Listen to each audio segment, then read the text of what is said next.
ओम श्री हनुमते नमः। श्री हनुमान एस्ट्रोलॉजी प्रिय मित्रों नमस्कार। आज आपको जानकारी देंगे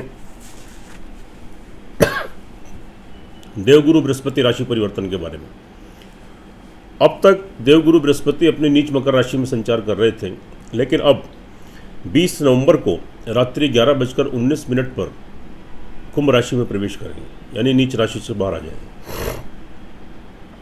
और यह जो गुरु का राशि परिवर्तन है, धनु राशि और मकर राशि वाले जातकों के ऊपर इसका क्या शुभाशुभ प्रभाव घटित होगा, इसकी आपको जानकारी देंगे।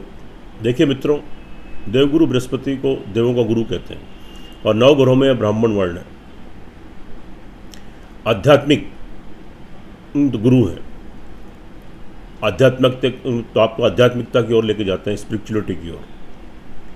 शुभ स्थिति होने पर जातक बड़े उपदेशक, कथावाचक, धर्मगुरु, ज्योतिषी, टीचर, अध्यापक, यानी जो आपको ज्ञान देते हैं, गुरु ज्ञान के कारक हैं। और हर तरह की सुख शांति, संपत्ति, भूमि मकान वाहन प्रॉपर्टी, संतान की प्राप्ति, घर का सुख, वैवाहिक सुख, यह सब आपको देवगुरु बृहस्पति से मिलते हैं। और जातक बहुत आध्यात्मिक होता है शुभ स्थिति होने पर। अकेला गुरु केंद्र में अगर शुभ स्थिति में तो आपके स्थित है तो सब दोषों का नाश कर देता है और हर तरह के सुख आपको प्रदान करता है। तो आज आपको जानकारी देंगे धनु राशि और मकर राशि वाले जातकों के ऊपर। लेकिन मित्रों, यह फलादेश चंद्र राशि के ऊपर आधारित है। अगर आपको अपनी चंद्र राशि नहीं मालूम है तो इसको आप अपने प्रचलित नाम से देख लीजिए। और मेरी आपसे विनती है, चैनल पर नए हैं तो इसको सब्सक्राइब जरूर करें, बेल आइकन बटन दबाएं। वीडियो अच्छी लगे कमेंट बॉक्स में जाएं, लिखें जय श्री राम, जय श्री हनुमान। बात कर लेते हैं धनु राशि। तो यहाँ पर जो इनका ट्रांजिट हुआ है वह आपके 3rd हाउस में हुआ है और यह जो आपके लॉर्ड है आपके 4th हाउस के लॉर्ड है और साथ में आपके 1st हाउस के भी लॉर्ड है। स्थिति ऑल ओवर ठीक रहेगी, शारीरिक मानसिक संतुलन आपका ठीक रहेगा। आपकी व्हील पावर, कार्य करने की शैली, आपकी इच्छा शक्ति थोड़ी दृढ़ हो जाएगी, स्ट्रांग हो जाएगी। आपकी बॉडी लैंग्वेज निखर कर उभर कर सामने आएगी और धैर्य संयम का परिचय देते हुए आप निर्णय लेकर जो कार्य करेंगे उसमें निश्चित रूप से सफलता मिलेगी। आपकी इंपॉर्टेंस बढ़ेगी, आपकी अहमियत बढ़ेगी। छोटी मोटी प्रॉब्लम, थोड़ा समय समय पर मेंटल स्टेबिलिटी में कमी, थोड़े कन्फ्यूजन, इरिटेशन या थोड़े हेल्थ इश्यूज थोड़े बहुत आ सकते हैं, लेकिन बहुत मेजर प्रॉब्लम नहीं है। इसके बाद भूमि मकान वाहन प्रॉपर्टी की बात कर लेते हैं। तो अगर भूमि मकान वाहन प्रॉपर्टी से संबंधित आप कोई कार्य करते हैं तो बहुत जल्दबाजी मत करें, क्योंकि यहाँ पर जल्दबाजी में लिया गया निर्णय आपको किसी परेशानी में डाल सकता है। आप किसी वाद विवाद की स्थिति में पड़ सकते हैं, आपका पैसा फंस सकता है, अटक सकता है। अगर बहुत ज़रूरी बनता है कि मकान में प्रवेश करना या मकान की डील करना, वाहन की डील करना, वाहन घर में लाना या कोई संपत्ति की आपको डील करना, तो बहुत धैर्य और संयम रखते हुए, सामने वाले के ऊपर संपूर्ण विश्वास करते हुए शुभ तिथि और शुभ मुहूर्त में इस कार्य को करें। अपनी माता जी की हेल्थ का ध्यान रखें, तो उनसे कोई मतभेद उत्पन्न मत होने दें, क्योंकि ऐसी आशंका यहाँ पर दिख रही है। समय समय पर थोड़ा अशांति का माहौल घर में रह सकता है, थोड़े सुख संसाधनों में थोड़ी कमी आ सकती है, थोड़ी प्रॉब्लम यहाँ पर क्रिएट हो सकती है। थोड़ा ध्यान देने की ज़रूरत है, सावधानी बरतने की ज़रूरत है। उसके बाद इनकी दृष्टि की बात कर लेते हैं। इनकी जो दृष्टि है, 5वीं दृष्टि, गुरुदेव जहाँ बैठते हैं वहाँ से 5वें भाव को, 7वें भाव को, 9वें भाव को देखते हैं। तो 5वीं दृष्टि आपके आपके 7वें भाव, यानी जो आपका दाम्पत्य जीवन होता है, वैवाहिक जीवन, वहाँ पर पड़ रही है। यानी आपके प्रेम संबंधों में, आपके दाम्पत्य जीवन में अगर आप विवाहित हैं तो मधुरता आएगी, संबंध अच्छे बनेंगे। पति पत्नी है तो एक दूसरे का लाभ सहयोग मिलेगा, सुख सौहार्द का माहौल रहेगा। अविवाहित है तो नए विवाह शादी के संबंध आपके बन सकते हैं, आप विवाह शादी के सूत्र में बन सकते हैं। नए प्रेम संबंध स्थापित हो सकते हैं। पहले से प्रेम संबंध चल रहे हैं तो विवाह शादी में बदल सकते हैं। इससे पहले मतभेद, डिफरेंसेस से दूर हो जाएंगे। कंटिन्यू कीजिए, एक दूसरे का लाभ, बेनिफिट, सहयोग प्राप्त होगा। व्यवसायी हैं, बिजनेसमैन है, पार्टनरशिप में कोई कार्य करना चाहते हैं तो कीजिए, निश्चित रूप से आपको उसमें सफलता मिलेगी, उसमें सक्सेस गेन करेंगे। और उसके बाद जो इनकी 7वीं दृष्टि है वह आपके भाग्य स्थान पर पड़ रही है, जो कि बहुत शुभ है, यानी तरक्की उन्नति के आपको अवसर मिलेंगे। हालांकि वहाँ के लॉर्ड जो सूर्य हैं थोड़ा आपको डिस्टर्ब कर रहे हैं। अपने पिता का ध्यान रखें, उनकी हेल्थ का ध्यान रखें। कोई मतभेद की स्थिति हो तो उत्पन्न मत होने दें, उनके कहे अनुसार कार्य करें। थोड़ी शांति बनाए रखें, नहीं तो आप पिता की तरफ से किसी नुकसान परेशानी में आ सकते हैं। लेकिन फिर भी देवगुरु बृहस्पति की दृष्टि वहाँ उसको मैनेज भी करेगी, बैलेंस भी करेगी आपको। हालांकि वहाँ के लॉर्ड सूर्य अभी आपको डिस्टर्ब कर रहे हैं, लेकिन देवगुरु बृहस्पति की जो संपूर्ण दृष्टि 7वीं दृष्टि है उसको मैनेज करेगी। यानी तरक्की उन्नति आप करेंगे, लेकिन थोड़ा संघर्ष उसमें अधिक करना पड़ेगा। थोड़े व्यवधान भी आएंगे, लेकिन वह व्यवधान आपके दूर भी हो जाएंगे। तो लंबी दूरी की यात्राएं, विदेशों की यात्राएं संपन्न हो सकती हैं, लेकिन उसमें थोड़ी कठिनाई और परेशानियों का सामना आपको करना पड़ सकता है। तरक्की उन्नति के अवसर मिलेंगे, थोड़ा पुरुषार्थ, मेहनत आपको, परिश्रम आपको अधिक करना पड़ेगा, तो आपको सफलता निश्चित रूप से मिलेगी। उसके बाद इनके लाभ भाव पर तो इनकी नवी दृष्टि पड़ रही है, तो यहाँ पर की जो स्थिति आपकी बनती है वह आप लाभ गेन करेंगे। यहाँ पर सोर्स ऑफ इनकम आपका बढ़ेगा और अचानक से आपको धन की प्राप्ति होगी। अगर सोर्स ऑफ इनकम, आय के स्रोत, जहाँ से आपका धन आता है, आपका पैसा आता है, वह रुक गया था तो सुचारू रूप से स्टार्ट हो जाएगा। बीच बीच में बड़े धन की प्राप्ति हो सकती है, बड़े भाई बहन, मित्र वर्ग, उनसे लाभ, बेनिफिट, सहयोग आपको यहाँ पर प्राप्त होगा।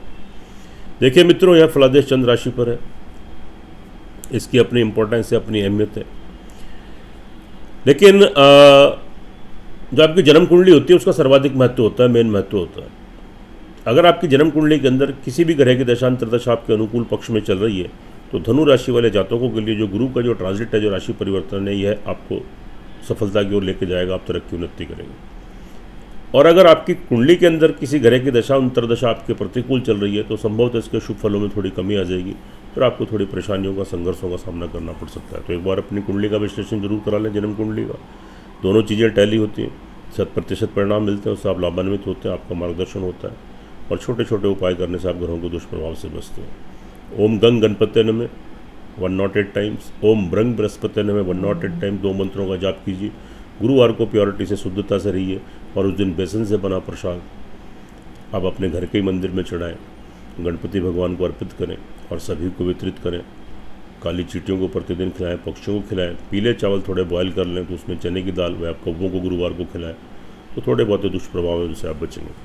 आगे बात कर लेते हैं मकर राशि वाले जातकों के लिए। यहाँ पर जो ट्रांजिट हुआ है वह आपका 2nd हाउस में हुआ है। स्थिति ऑल ओवर ठीक रहेगी, आपके अनुकूल है, आपके पक्ष में है।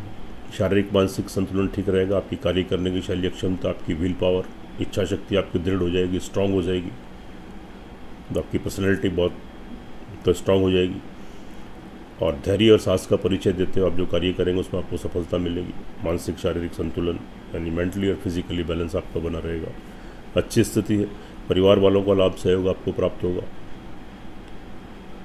इससे पहले मतभेद, डिफरेंसेस से वह दूर हो जाएंगे। कोई पैतृक संपत्ति की प्राप्ति आपको हो सकती है, और कोई तो आपके घर में कोई विवाह शादी का कार्य या कोई धार्मिक कार्य आपके संपन्न हो सकता है, और आपके जमा धन कोष, बैंक बैलेंस में वृद्धि हो सकती है। शुभ स्थिति है। उसके बाद यह लॉर्ड हैं आपके, यहाँ पर जो स्थिति बनती है वह आपके फिर 3rd हाउस के लॉर्ड हैं। तो यहाँ पर थोड़ा सा समय समय पर थोड़ी सी नेगेटिविटी, थोड़ी नकारात्मकता, कॉन्फिडेंस में कमी, आत्मविश्वास में कमी, थोड़ी नेगेटिविटी, नकारात्मक सोच, तो यह सब अपने अंदर तो बिल्कुल मत आने दें। आप सकारात्मक सोच बनाए रखें, पॉजिटिविटी बनाए रखें। छोटी मोटी यात्राएं जो ट्रैवलिंग करते हैं वहाँ थोड़ा सावधानी बरतें, थोड़ा नुकसान होने की संभावना वहाँ पर हो सकती है, कोई धोखा चीटिंग आपसे हो सकता है, कोई नुकसान हो सकता है। छोटे भाई बहन, आपके सहकर्मी, नीचे जो कार्यरत हैं, आपके प्रिय बंधु, मिलने जुलने वाले लोग या आपके छोटे भाई बहन, उनसे थोड़ा धोखा चीटिंग, नुकसान या संबंध खराब हो सकते हैं। तो थोड़ा अपने संबंधों को ठीक बनाए रखें, थोड़ा संयम बरतें और थोड़ी अपनी बुद्धि का परिचय दें। उसके बाद ये जो आपके देवगुरु बृहस्पति हैं, लॉर्ड हैं आपके 12th हाउस के। 12th हाउस की दृष्टि से अगर देखें, जो जातक विदेशों में हैं उनके लिए अच्छी स्थिति है, शुभ स्थिति, तरक्की उन्नति का अवसर मिलेंगे। और आपके विदेशों से कोई संबंध है, आप विदेशों की यात्राएं, ट्रैवलिंग करते हैं, एक्सपोर्ट इम्पोर्ट का कार्य करते हैं, तो वहाँ से आपको लाभ, बेनिफिट मिलेंगे, नए कॉन्ट्रैक्ट्स, नए संबंध बनेंगे, रुका हुआ धन वापस आएगा। कोर्ट कचहरी वगैरह में कोई मुकदमा वगैरह चल रहा है तो वहाँ भी जीत मिलने की संभावना रहेगी। अब इनकी दृष्टि की बात कर लेते हैं। 5वीं दृष्टि गुरुदेव जहाँ बैठते हैं वहाँ से 5वें भाव को, 7वें भाव को और 9वें भाव को देखते हैं। तो 5वें भाव पर इनकी स्थिति 6th हाउस पर पड़ रही है। नौकरी में तरक्की उन्नति के अवसर मिलेंगे। कोई कार्य व्यवसाय आप करते हैं, परिश्रम करते हैं, उसमें आपको जितना परिश्रम मेहनत करेंगे उसमें आपको लाभ मिलेगा। नई नौकरी लगने की संभावना रहेंगी। शत्रुओं से छुटकारा मिलेगा। साथ में कोई ऋण और रोग की स्थिति बन रही है तो वहाँ से भी आपको राहत मिलेगी। कोई कर्जे की स्थिति या बीमारी की स्थिति बनी हुई तो वहाँ से भी राहत मिलती हुई नजर आएगी। उसके बाद इनके 7वें भाव पर संपूर्ण दृष्टि पड़ रही है, तो इनकी 7वीं दृष्टि आपके 8th हाउस पर पड़ रही है। आपको गुप्त धन की प्राप्ति हो सकती है। कोई ब्लैक मनी या आपको ब्लैक मार्केटिंग का काम करते हैं, जुए सट्टे का कार्य करते हैं, ये ब्लैक मनी का कोई कार्य करते हैं तो वहाँ से आपको लाभ मिलने की संभावना रहेंगी और गुप्त धन की प्राप्ति आपको यहाँ पर हो सकती है। नवी दृष्टि इनकी कार्य व्यवसाय पर पड़ रही है। कार्य व्यवसाय में तरक्की उन्नति के अवसर आपको मिलेंगे। कैरियर से रिलेटेड आप नौकरी करते हैं, कोई कार्य व्यवसाय बिजनेस करते हैं, बिजनेसमैन है, उसमें कोई विस्तार करना है, कोई चेंजेस करनी है, नौकरी में कोई परिवर्तन करना है या व्यवसाय में या स्थान परिवर्तन करना है, आप कर सकते हैं। निश्चित रूप से आप जितने एफर्ट्स करेंगे, जितने प्रयत्न करेंगे, जितनी मेहनत करेंगे, उसके अनुरूप आपको संभवतः शुभ फलों की प्राप्ति होगी, आप तरक्की उन्नति करेंगे। अच्छी स्थिति है, शुभ स्थिति है और लाभ की दृष्टि से स्थिति ठीक रहेगी। सोर्स ऑफ इनकम आपका बढ़ेगा तो आपको बड़े धन की प्राप्ति हो सकती है। भूमि, मकान, वाहन, प्रॉपर्टी का लाभ आप यहाँ पर गेन कर सकते हैं। घर में सुख संसाधनों में आपकी वृद्धि होगी। शुभ स्थिति, अच्छी स्थिति है। ओम गंग गणपति नमः 108 टाइम्स, ओम ब्रंग बृहस्पति नमः 108 टाइम्स, 2 मंत्रों का जाप कीजिए। गुरुवार को शुद्धता से, प्योरिटी से रहिए और बेसन से बना प्रसाद आप गणपति भगवान को आप अर्पित करें या विष्णु भगवान के सामने चढ़ाएं तो अच्छा रहेगा, तो शुभ रहेगा। सुखी रहें, स्वस्थ रहें, हंसते रहें, मुस्कुराते रहें। जय श्री राम, जय श्री हनुमान।